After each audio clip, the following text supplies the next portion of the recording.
창세기 49장 28절부터 33절까지 말씀입니다. 이들은 이스라엘의 12지파라 이와 같이 그들의 아버지가 그들에게 말하고 그들에게 축복하였으니 곧 그들 각 사람의 분량대로 축복하였더라.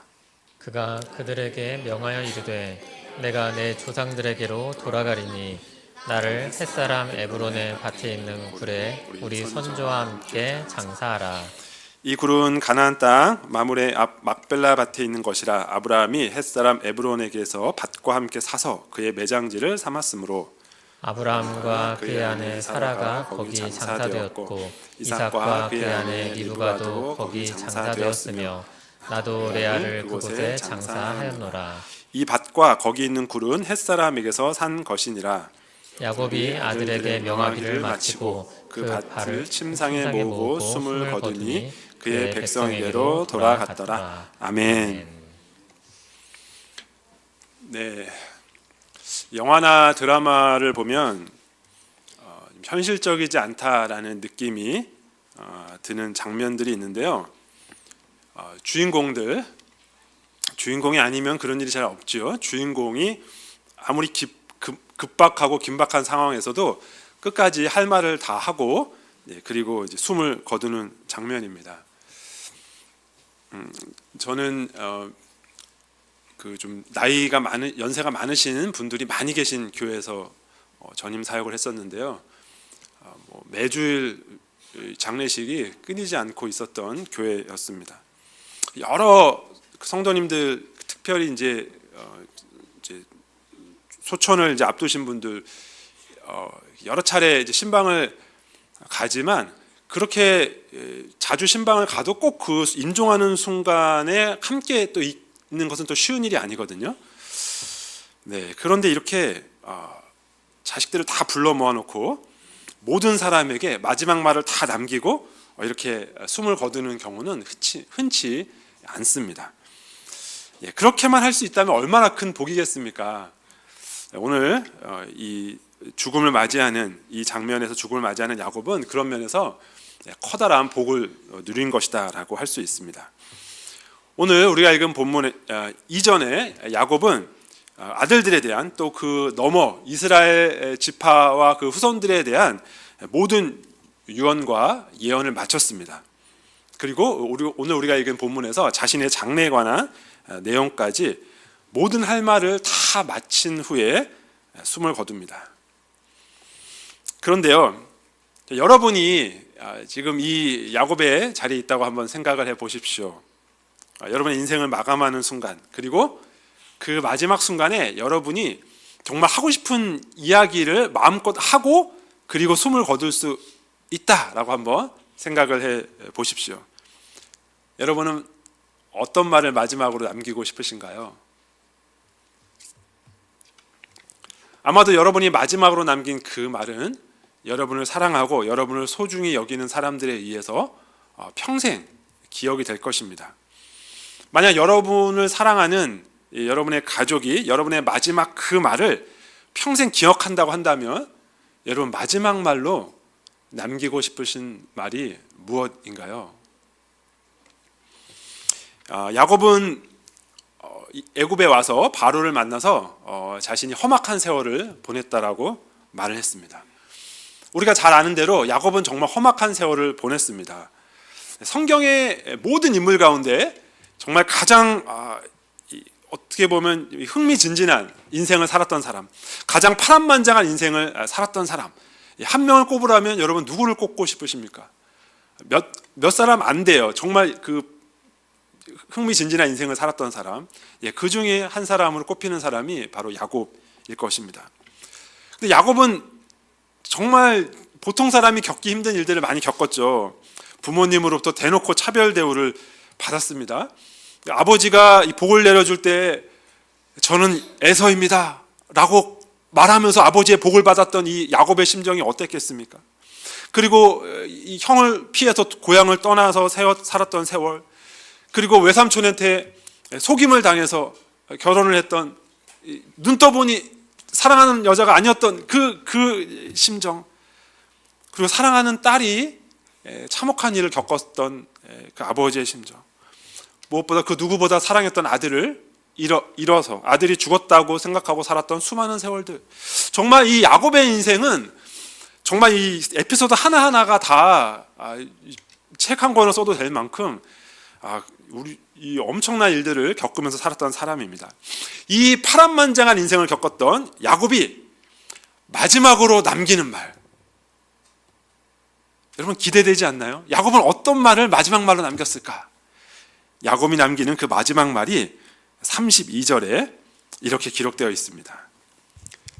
이 밭과 거기 있는 굴은 햇사람에게서 산 것이니라. 네, 이것이 야곱이 남긴 마지막 말입니다. 여러분 어떠신가요? 이 엄청난 인생을 살았던 야곱이 남기는 마지막 말로 적당한 말인 것 같으신가요?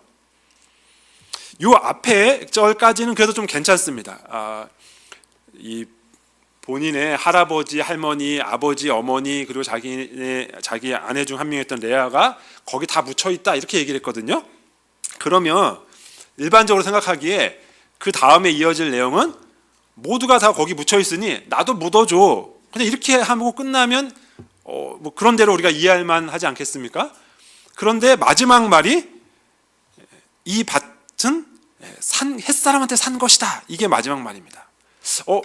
혹시 야곱이 뭔가 뒤에 더 말을 좀 이어가려고 하다가 숨이 차가지고 더 이상 말을 잇지 못하고 햇사람에게 산 것이야 사자 이렇게 해서 끝난 게 아니죠.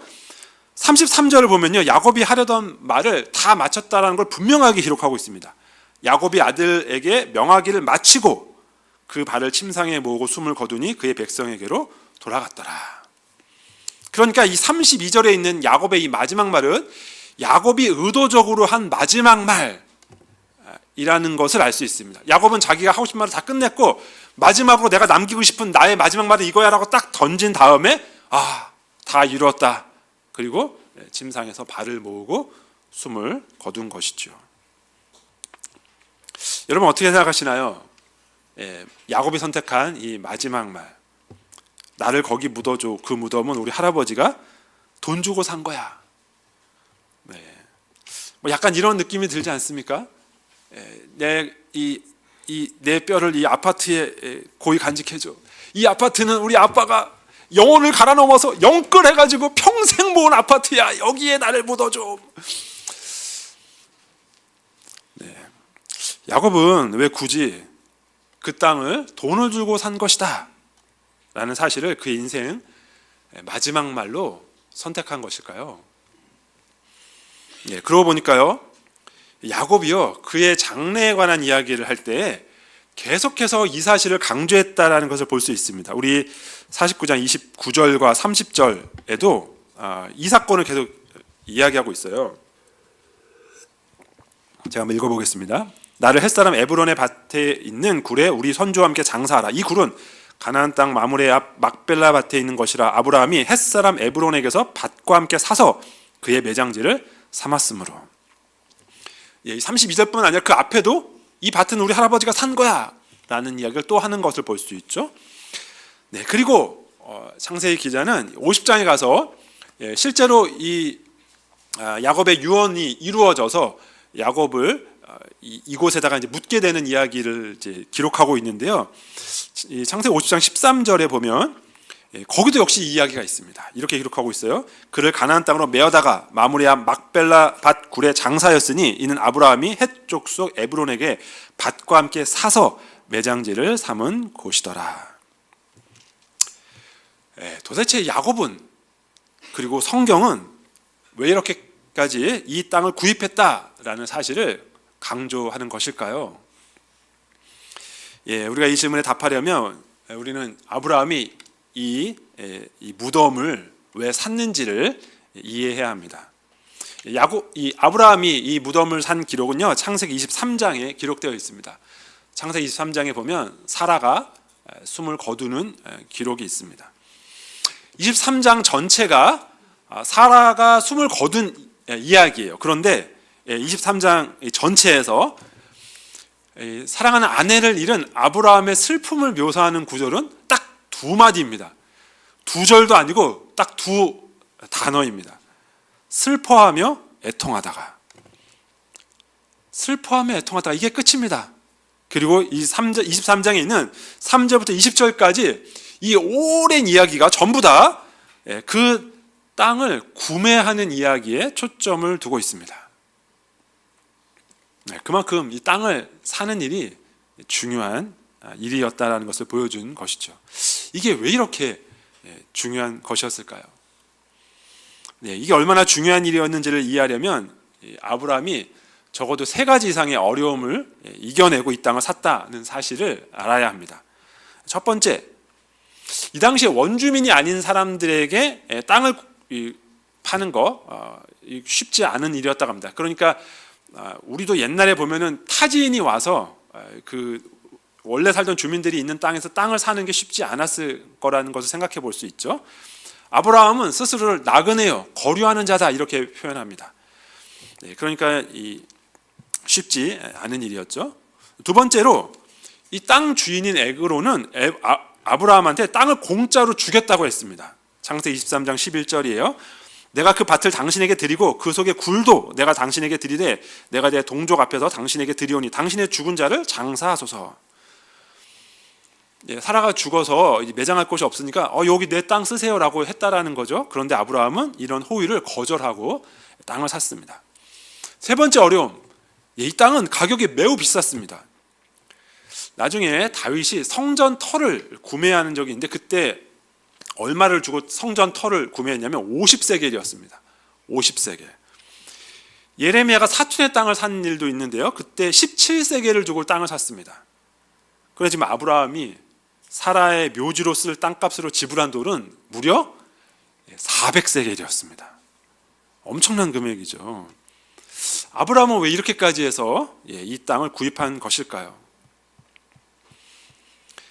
아브라함이 땅을 구입하는 전 과정을 기록한 창세기 23장, 그 23장 내내 이 과정을 상세하게 기록한 창세기 23장은 마지막 절을 이렇게 마무리합니다. 창세기 23장 20절인데 같이 한번 읽어보겠습니다. 시작.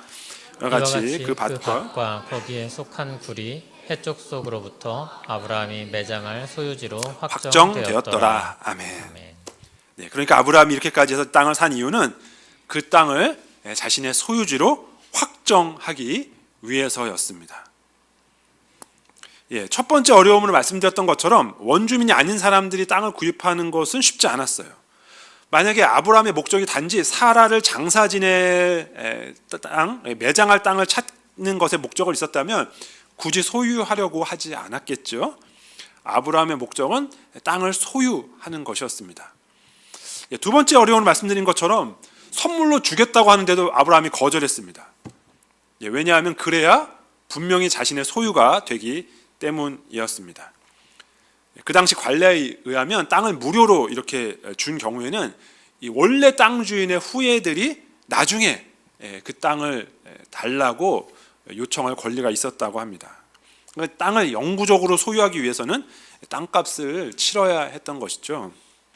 본인만 사용하고 말 땅이었다면 그냥 주겠다고 했을 때 쓸 수 있었겠지만 대대손손 그 땅을 확정하기 위해서는 값을 치러야 했던 것입니다.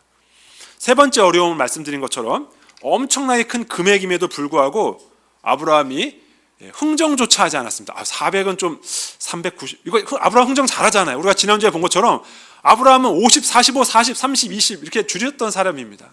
그런데 흥정조차 안 하고 400을 다 주고 삽니다. 왜요? 나중에 어떠한 분란의 소지도 있기를 원치 않았던 것입니다. 이 땅을 사는데 아브라함은 모든 것을 다 건 것입니다. 도대체 아브라함은 왜 이렇게까지 한 것일까요?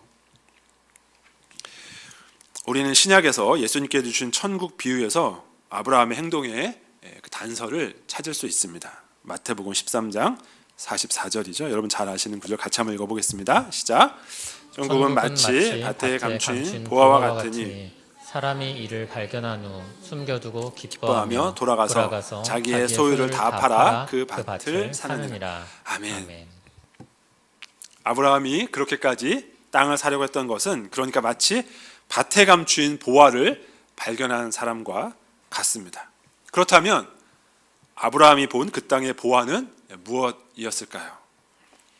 지금처럼 뭔가 땅을 사놓으면 아니면 아파트를 사놓으면 땅값이 오를 거니까 그걸 바라보고 미래 가치를 보고 아브라함이 땅을 산 것은 아니었겠죠. 아브라함은 무엇을 발견한 것일까요? 아브라함이 보았던 것은 하나님의 약속이었습니다. 창세기 17장 8절입니다. 내가 너와 내 후손에게 내가 거류하는 이 땅 곧 가나안 온 땅을 주어 영원한 기업이 되게 하고 나는 그들의 하나님이 되리라. 아멘. 아브라함이 마치 그 땅을 보화가 감추어져 있는 땅같이 여겼던 이유는 그 땅에 하나님의 약속이 있었기 때문입니다. 사라를 장사 지낼 땅을 찾을 거라면 이걸 하나님의 약속을 성취하는 수단으로 삼아야겠다라고 아브라함이 생각했던 것이죠. 그러므로 이제 우리는 야곱이 왜 그의 인생의 마지막 말로 49장 32절을 선택했는지를 알 수 있습니다. 이 밭과 거기 있는 굴은 햇사람에게 산 것이니라. 이 말씀은 무엇을 의미합니까? 이것은 야곱이 그 땅의 의미를 알았다라는 것을 보여줍니다. 할아버지 아브라함이 그 땅을 샀다는 사실이 무엇을 의미하는 것인지를 야곱이 알았던 것입니다. 야곱은 그의 인생의 마지막 말을 정말 최고로 멋있는 말로 선택한 것입니다. 그것은 그의 할아버지가 땅을 구입하는 것을 통하여 보여주었던 그 할아버지의 믿음을 되새기는 고백이었습니다. 자신의 신앙이 그 땅을 구입했던 할아버지의 신앙과 같은 신앙이라는 고백이었습니다. 그의 후손들에게 애굽의 안정과 번영 때문에 하나님의 약속을 잊지 말라는 당부였습니다. 그들의 시선을 약속의 땅에 고정시켜 살라는 당부였던 것입니다. 할아버지의 신앙을 나는 마지막까지 따라간다. 그러니 너희도 그 신앙을 따라가 달라라는 당부였던 것입니다. 이제 말씀을 적용하면서 본문이 우리에게 주는 두 가지 메시지를 같이 나누도록 하겠습니다. 함께 나누고 싶은 첫 번째 메시지는 지난주에 드렸던 말씀과 같은 메시지입니다. 하나님께서 다 아시고 우리에게 필요한 것은 다 주신다면 굳이 내가 기도하며 간구해야 할 이유는 무엇인가요? 신학적으로 여러 대답을 할 수도 있습니다만 성경에 나와 있는 우리 신앙의 선배들의 모습이야말로 최고의 대답이 되는 것 같습니다. 하나님께서는 아브라함에게 이 땅을 주시겠다고 이미 다 약속을 하셨죠. 그래서 우리는 이렇게 질문하고 싶어요. 아니, 하나님께서 아브라함한테 이 땅을 다 주시겠다라고 약속을 하셨는데 그런데 아브라함은 왜 굳이 무리해서 이렇게 땅을 사는 것인가요? 그런데 믿음의 선배들은 이렇게 대답하는 것입니다. 하나님께서 땅을 다 주시겠다고 약속하셨기 때문에 무리해서라도 땅을 사는 것이라고요. 그 약속을 믿고 그 약속이 얼마나 큰 축복인지를 믿기 때문에 지금 할 수 있는 최선을 다해서 악착같이 땅을 구입하는 것이라고요. 나중에 다른 말이 나올 모든 가능성을 차단하고 확실하게 땅을 구입하는 것이라고요. 내가 할 수 있는 것은 단지 땅 한 조각, 그것을 확보하는 것에 불과하지만 그렇게 해서 이 전체 땅을 주실 그 하나님의 약속을 성취하는 데 쓰임 받는 것이라고요. 나의 작은 행동을 통해서, 그러나 내가 할 수 있는 최선을 다한 나의 행동을 통해서 하나님께서 일하실 것을 믿는다라는 고백인 것이죠. 야곱의 경우도 마찬가지입니다. 죽은 줄 알았던 아들 요셉이 살아있다는 말을 들은 뒤에 요셉을 만나기 위해 가나안 땅을 떠나 애굽으로 가는 야곱에게 하나님께서 나타나셨습니다. 그리고 하나님께서 약속하셨습니다. 뭐라고 약속하셨습니까? 창세기 46장 4절이죠. 내가 너와 함께 애굽으로 내려가겠고 반드시 너를 인도하여 다시 올라올 것이며. 하나님께서는 이 가나안 땅을 떠나는 야곱에게 내가 반드시 너를 다시 가나안 땅으로 데려오겠다 이렇게 약속하셨습니다. 그런데 지금 야곱 어디서 죽고 있습니까? 네, 이집트에서 죽게 되죠. 여러분이 한번 야곱이었다고 생각해 보세요. 하나님이 약속하셨어요. 반드시 이 땅으로 다시 데려올 것이다. 근데 여러분 지금 애굽에서 죽고 있어요. 여러분 어떤 생각을 하시겠습니까? 하나님 거짓말쟁이, 이게 뭐야? 아니면 약속을 안 지키시는 분, 하나님 살아계신 분이야? 뭐 이런 생각하지 않겠습니까? 만약에 여러분이 조금 믿음이 더 좋으신 분이라면, 하나님은 약속을 안 지키는 분이 아니면 하나님은 나를 잊었어 이렇게 생각하지 않고, 여러분이 조금 더 믿음이 좋으신 분이라면 아마 이렇게 생각하실지 몰라요. 하나님께서 나를 반드시 가나안 땅으로 다시 불러오겠다고 하셨지, 그러니까 나는 여기서 죽지만 하나님께서 하나님의 방법으로 나를 내 무덤에서 내 유골을 들어다가 가나안 땅으로 옮기실 거야, 그렇게 생각하고 가만히 있었을 수도 있습니다. 그런데 야곱은 그렇게 하지 않았죠. 야곱은 자신을 가나안 땅에 묻어달라고 신신당부합니다. 31절에 야곱이 이 당부를 할 때요, 거기에 계속해서 반복되는 단어가 있습니다. 아브라함과 그의 아내 사라가 거기 장사되었고, 이삭과 그의 아내 리브가도 거기 장사되었으며, 나도 레아를 그곳에 장사하였노라. 지금 같은 단어가 3번이 반복되고 있습니다. 거기. 지금 야곱은 하나님께서 약속하신 거기에 나를 묻어달라고 후손들에게 신신당부하고 있습니다. 아브라함도 그렇고 야곱도 그렇고 마찬가지죠. 이들은 하나님의 약속을 믿었기 때문에 두 손 놓고 있었던 것이 아닙니다. 하나님 약속하셨으니까 하나님께서 이루시겠지, 내가 할 수 있는 일은 없어, 이렇게 두 손 놓고 있지 않았습니다. 이들은 하나님의 약속을 믿었기 때문에 그 약속의 성취를 위해서 최선을 다했던 것입니다. 그러므로 사랑하는 성도님들, 하나님께서 다 아시고 우리에게 필요한 것은 다 주신다면 우리가 왜 굳이 기도해야 하는 것일까요?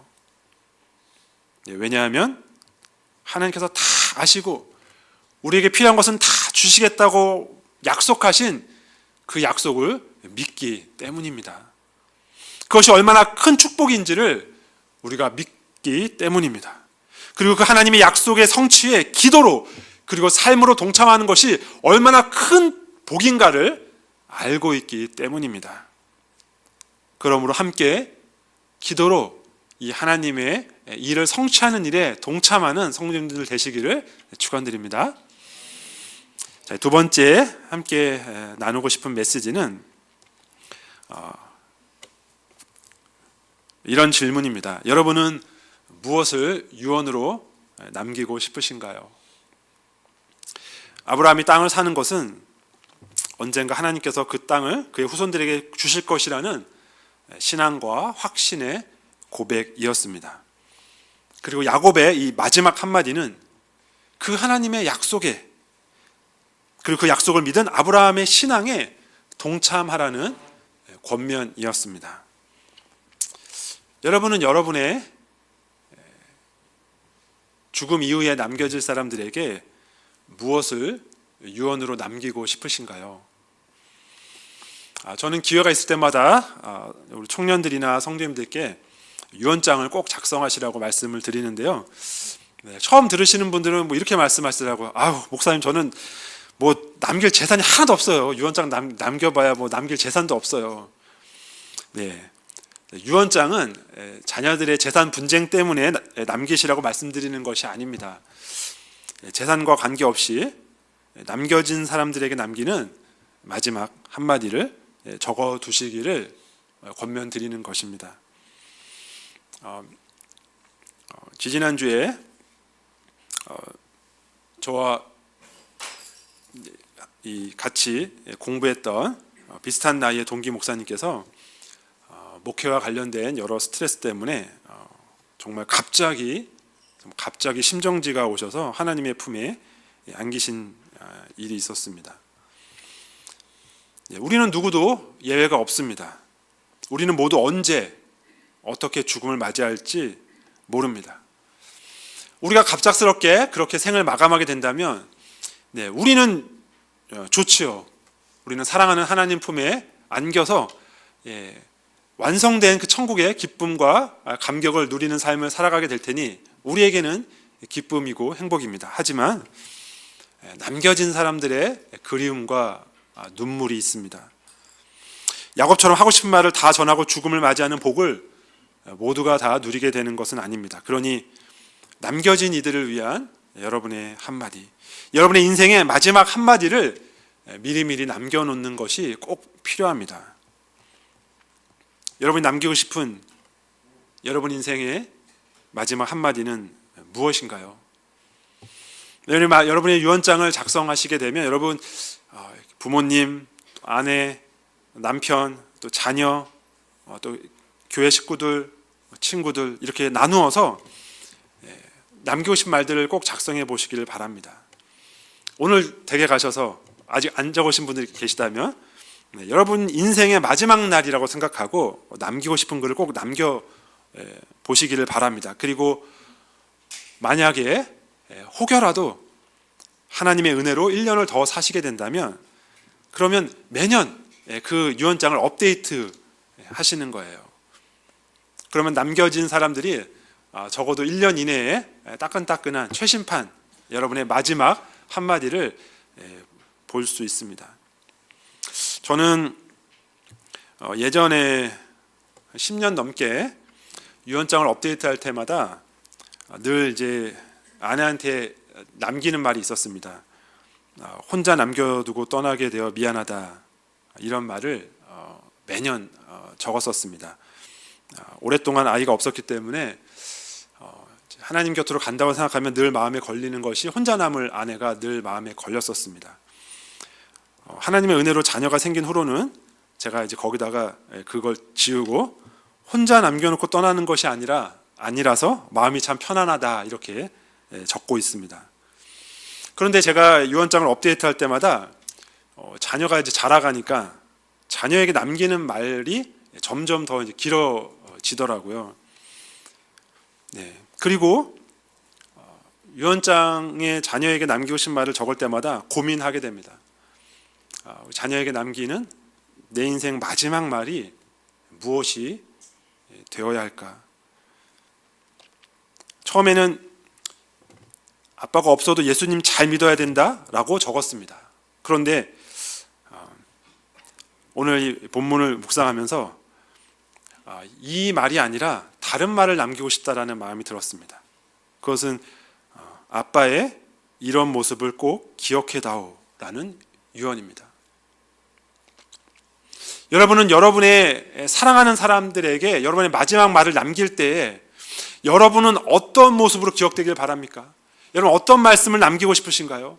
아빠의, 엄마의 혹은 자녀로서 여러분에게 여러분 나의 이런 모습을 꼭 기억해 주세요. 나는 어떤 모습을 남기고 싶습니까? 아니 그 말을 남기기 전에 여러분의 남겨진 사람들은 어떤 모습으로 여러분을 기억할 거라고 기대하시나요? 세상에서 인정받기 위하여 최선을 다해서 살았던 사람?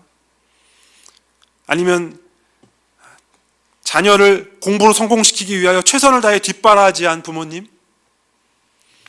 다 귀하고 좋은 모습입니다. 그러나 저는 저와 여러분의 남겨진 이들이 이런 고백으로 우리를 바라보기를 기대합니다. 찬송가 579장이죠. 내가 울 때 어머니는 주께 기도드리고 내가 기뻐 웃을 때에 찬송 부르십니다. 아침 저녁 읽으시던 어머니의 성경책 손때 남은 구절마다 모습 본 듯합니다. 저는 이것이 저만의 욕심이 아니라 우리 성도님들 모두의 욕심이 되었으면 좋겠습니다. 나의 이 모습, 내가 떠나간 뒤에 내 자녀가 기억할 내 모습, 그리고 내가 마지막으로 남길 그 모습, 사랑하는 누구누구야, 이 모습을 꼭 기억해라. 이것이 나의 신앙의 모습이었고 너에게 남겨주고 싶은 신앙의 모습이다. 그 약속의 땅에 우리의 시선을 두고 그 약속의 성취에 동참하는 삶을 살게 될 때, 우리가 우리의 삶으로, 우리의 구체적인 삶으로 그 약속의 성취에 동참하는 삶을 살게 된다면, 그러면 우리 사랑하는 남겨진 사람들도 모두 그 모습으로 우리를 기억하게 될 것입니다.